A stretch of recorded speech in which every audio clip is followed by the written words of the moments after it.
एक बार की बात है, केरल के एक छोटे से शहर में सुल्तान नामक एक डरावना कब्रिस्तान था। ऐसा कहा जाता था कि उस कब्रिस्तान में विभिन्न प्रकार की अलौकिक शक्तियाँ रहती थीं। एक चांदनी रात को बिली, लूसी और रोहित, तीन दोस्त कब्रिस्तान के किनारे पर एकत्रित हुए। अचानक उनको कब्रिस्तान से भयानक फुसफुसाहट की आवाज़ सुनाई दी। आवाज़ कहाँ से आ रही है, यह देखने के लिए वे हाथ में टॉर्च लेकर सावधानी से कब्रिस्तान के गेट से अंदर घुसे।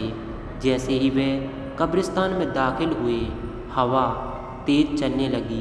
अचानक उन्होंने एक इंसान को एक मकबरे के पास टहलते हुए देखा।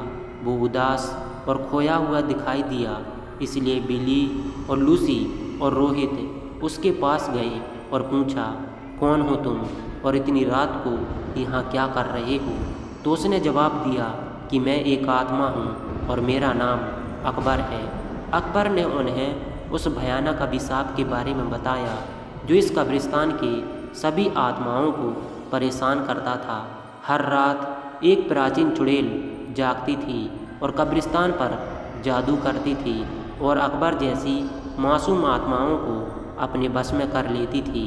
अभिशाप को तोड़ने का एकमात्र तरीका कब्रिस्तान के पीछे के जंगल में एक पेड़ के नीचे छुपी हुई मंत्र पुस्तिका को ढूंढना और आधी रात से पहले उसे नष्ट करना था।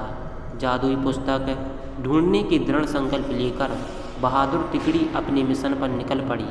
उन्होंने अंधेरे में मकबरों के बीच रास्ता खोजा जंगल में जाने के लिए, और इस बात का ध्यान रखा कि आराम करने वाली आत्माओं को परेशान ना किया जाए।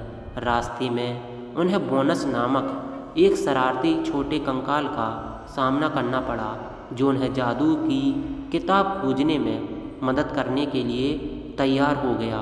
वह कंकाल उन्हें एक पुराने आम के पेड़ के पास ले गई और कहा, इस पेड़ के पत्ते सब अपने पास रख लो।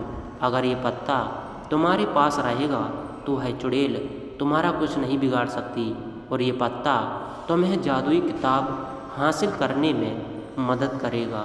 यह कहकर वह कंकाल वापस कब्रिस्तान की तरफ चला गया।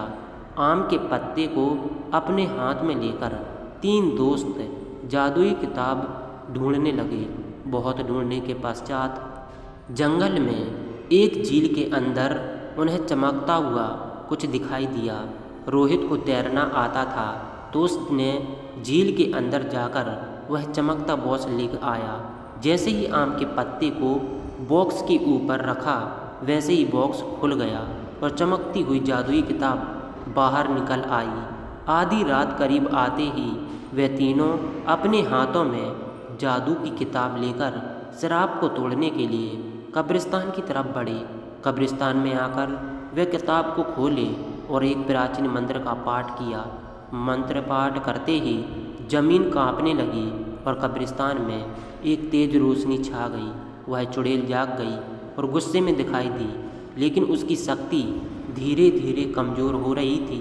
उसने बिली, लूसी और रोहित को जादुई किताब पढ़ने से रोकने के लिए अपनी जादुई शक्ति का प्रयोग किया, लेकिन उन तीनों पर कोई असर नहीं हुआ, क्योंकि तीनों के पास आम के पत्ते थे जो उनकी रक्षा कर रहे थे। धीरे धीरे चुड़ैल की सारी शक्ति खत्म हो गई और चुड़ैल भस्म हो गई। इस तरह बिली, लूसी और रोहित ने कब्रिस्तान में फंसी हुई आत्माओं को मुक्त किया और कब्रिस्तान में फिर से शांति छा गई। आई होप दोस्तों आप लोगों को यह कहानी अच्छी लगी होगी। दोस्तों मुझे कमेंट में ज़रूर बताएं कि यह कहानी कैसी लगी, और हमारे चैनल को सब्सक्राइब ज़रूर कर लें।